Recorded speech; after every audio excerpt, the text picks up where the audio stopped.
Canto 3. Forsaken truth long seeks her love, and makes the lion Milda, Mars blind devotion's mart, and fowls in hand of leecher Vilda. I. Naught is there under heaven's wide hollowness, that moves more dear compassion of mind, than beauty brought tea, unworthy wretchedness through envy's snares, or fortune's freaks unkind.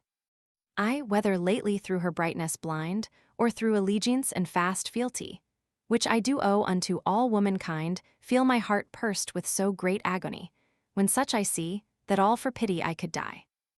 2.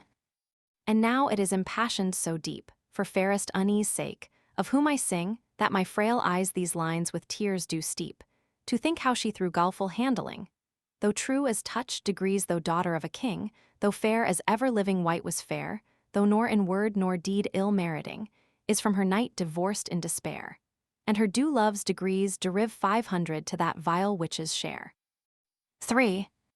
Yet she most faithful lady all this while forsaken, waffle, solitary made far from all people's priests, as in exile, in wilderness and wastful desert strayed, to seek her knight, who subtly betrayed through that late vision, which enchanter wrought, had her abandoned.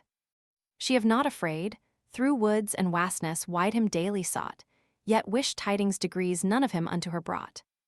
4.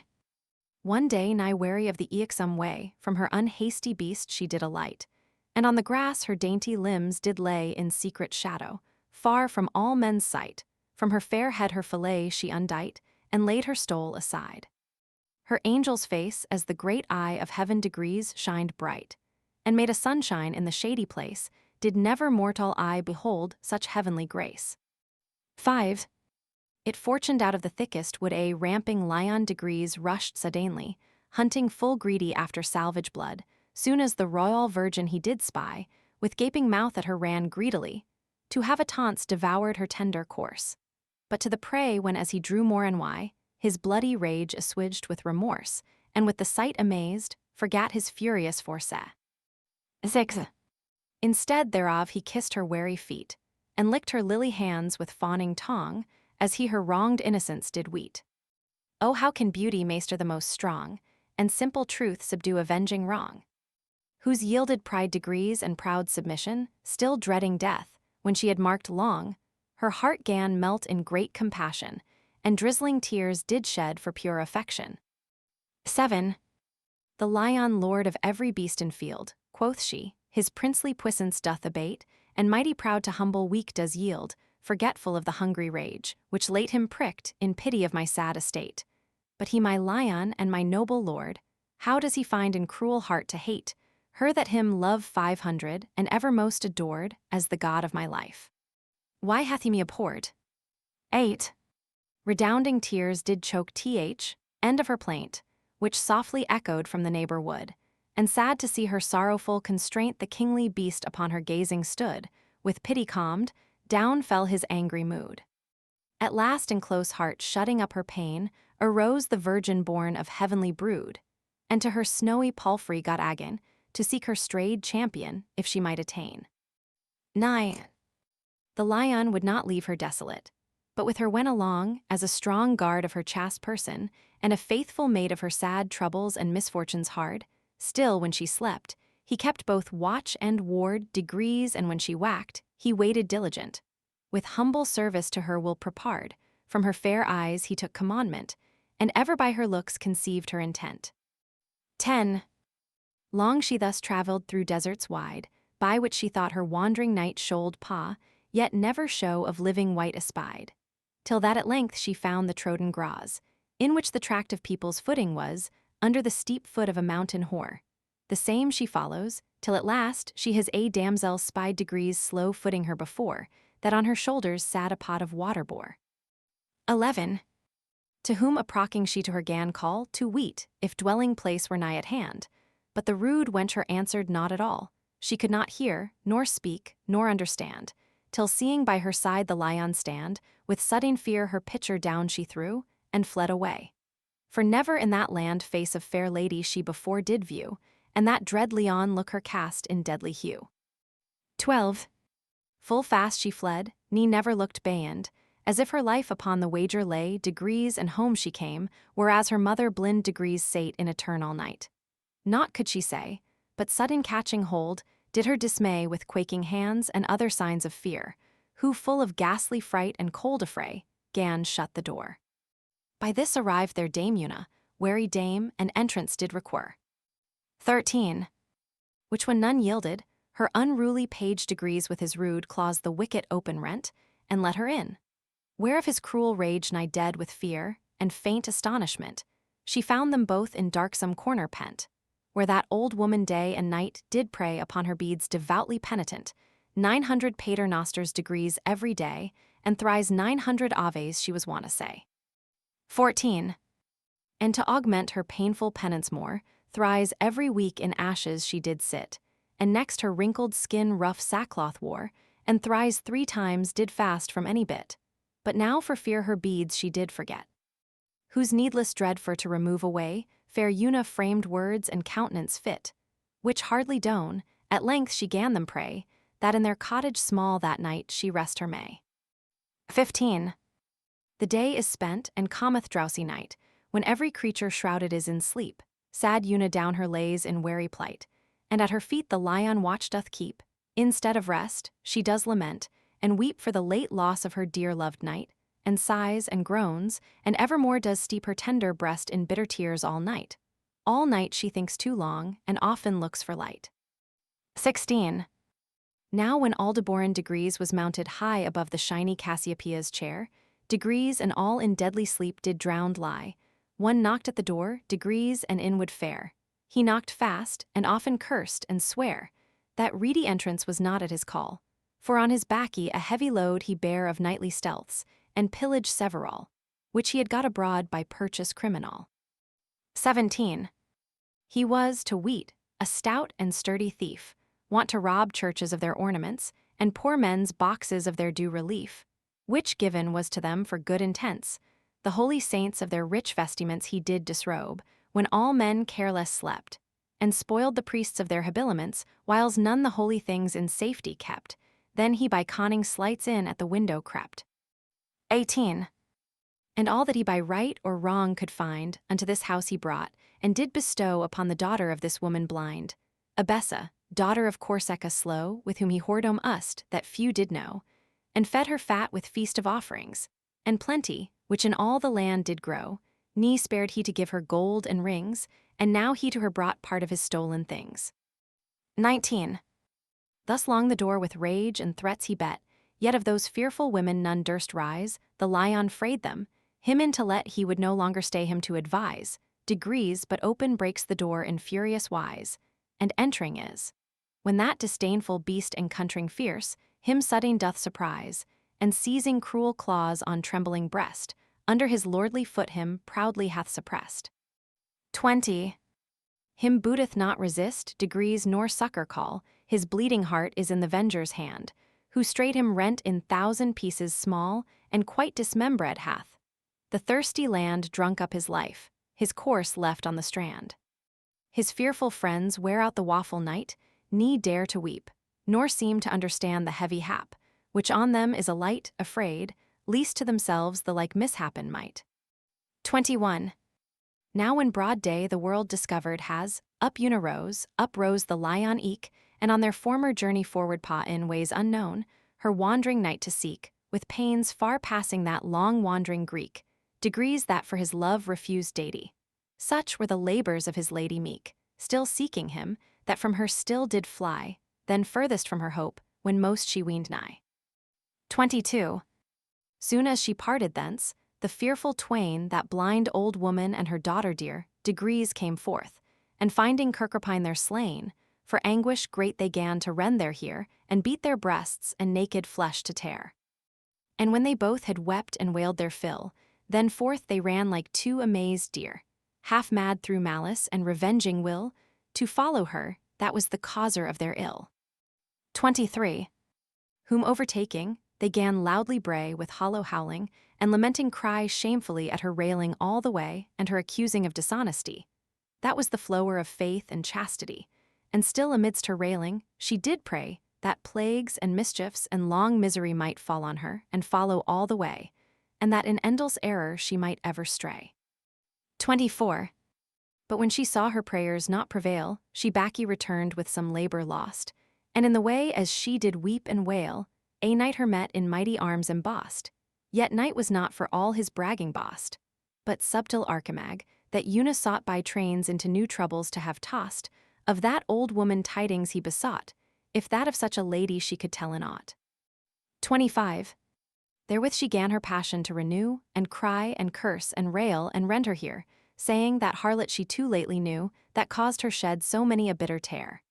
And so forth told the story of her fear, much seemed he to moan her hapless chaunce, and after for that lady did inquire which being taught, he forward gan advance his fair and chaunted steed, and eke his charmed launce. 26. Ere long he came where Una travelled slow, and that wilde champion waiting her beside, whom seeing such, for dread he durst not show himself too nigh at hand, but turned wide unto an hill.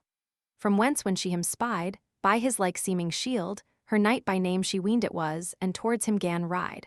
Approaching nigh, she wist it was the same, and with fair fearful humbless towards him she came. 27. And weeping said, Ah, my long lacked lord, where have ye been thus long out of my sight?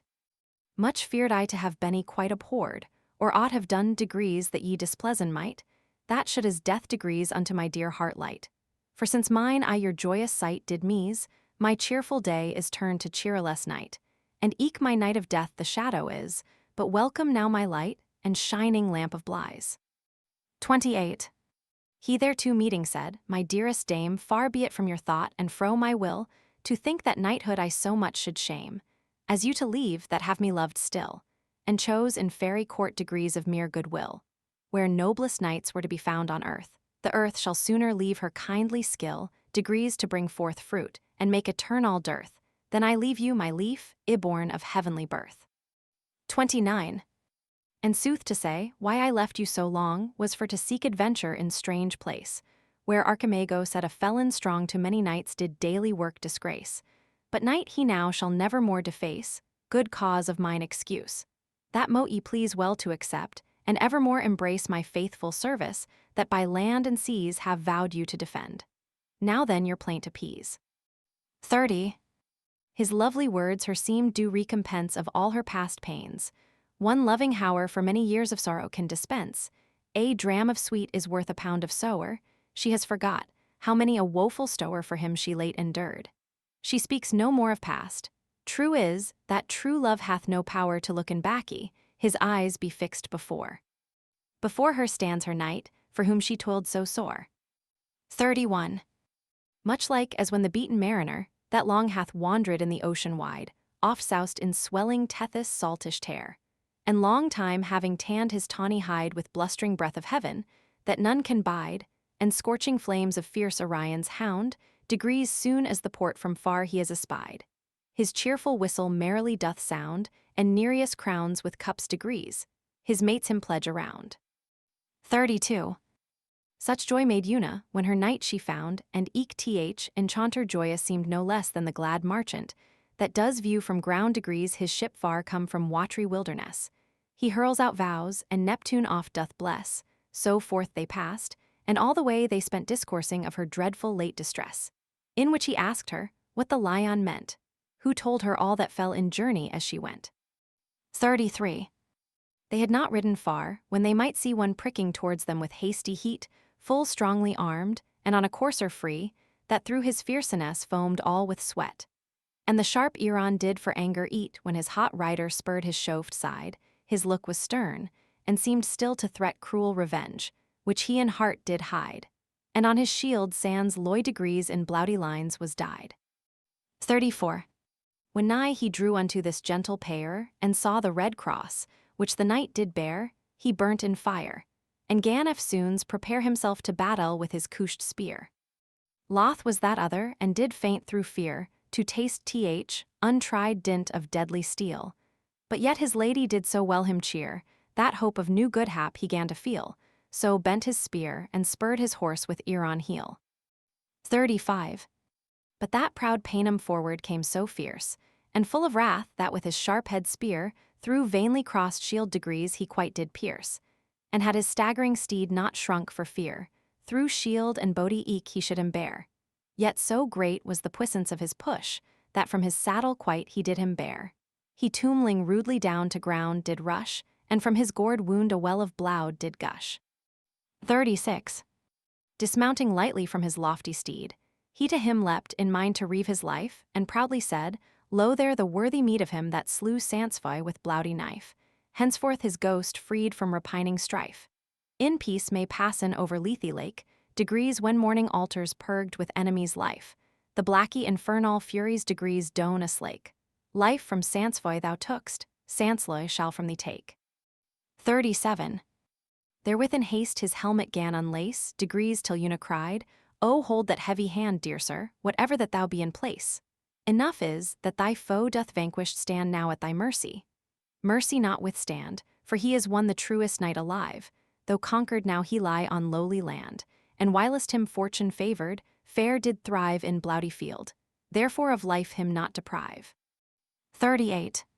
Her piteous words might not abate his rage, but rudely rending up his helmet, would have slain him straight. But when he sees his age and hoary head of Archimago old, his hasty hand he doth amazed hold, and half ashamed, wondered at the sight. For that old man well knew he, though untold, in charms and magic to have wondrous might, ne ever want in field degrees ne in round lists to fight. 39. And said, Why Archimago, luckless sire, what do I see? What hard mishap is this, that hath thee hither brought to taste mine ire? Or thine the fault, or mine the error is instead of foe to wound my friend Amis? He answered not, but in a trance still lay, and on those gulful dazed eyes of his the cloud of death did sit. Which down away, he left him lying so, ne would no lenger stay. 40. But to the virgin comes, who all this while Amis stands, herself so mocked to see by him, who has the guerdon of his guile for so misfeigning her true knight to be. Yet is she now in more perplexity, left in the hand of that same Paynim bold, from whom her booteth not at all to fly. Who, by her cleanly garment catching hold, her from her palfrey plucked, her visage to behold. 41. But her fierce servant, full of kingly awe and high disdain, weenas his sovereign dame so rudely handled by her foe he saw, with gaping jaws full greedy at him came, and ramping on his shield, did ween the same have reft away with his sharp rending claws. But he was stout, and lust did now inflame his courage more, that from his griping paws he hath his shield redeem 500, and forth his sword he draws. 42. O then too weak and feeble was the force of salvage beast, his puissance to withstand, for he was strong, and of so mighty course, as ever wielded spear in warlike hand, and feats of arms did wisely understand. Eftsoons he pursed through his chauffed chest with thrilling point of deadly Iran brand, and longed his lordly heart. With death oppressed he roar 500 aloud, whiles life forsook his stubborn breast. 43. Who now is left to keep the forlorn maid from raging spoil of lawless victor's will? Her faithful guard remove 500, her hope dismayed, herself a yielded prey to save or spill. He now lord of the field, his pride to fill with foul reproaches and disdainful spite her vildly entertains, and will or nil, bears her away upon his courser light. Her prayers not prevail, his rage is more of might. Degrees. 44. And all the way, with great lamenting pain, and piteous plaints she filleth his dull ears, that stony heart could riven have in twain, and all the way she wets with flowing tears. But he enrag 500 with rancor, nothing hears. Her servile beast yet would not leave her so, but follows her far off, ne aught he fears, to be partaker of her wandering woe, more mild in beastly kind, than that her beastly foe.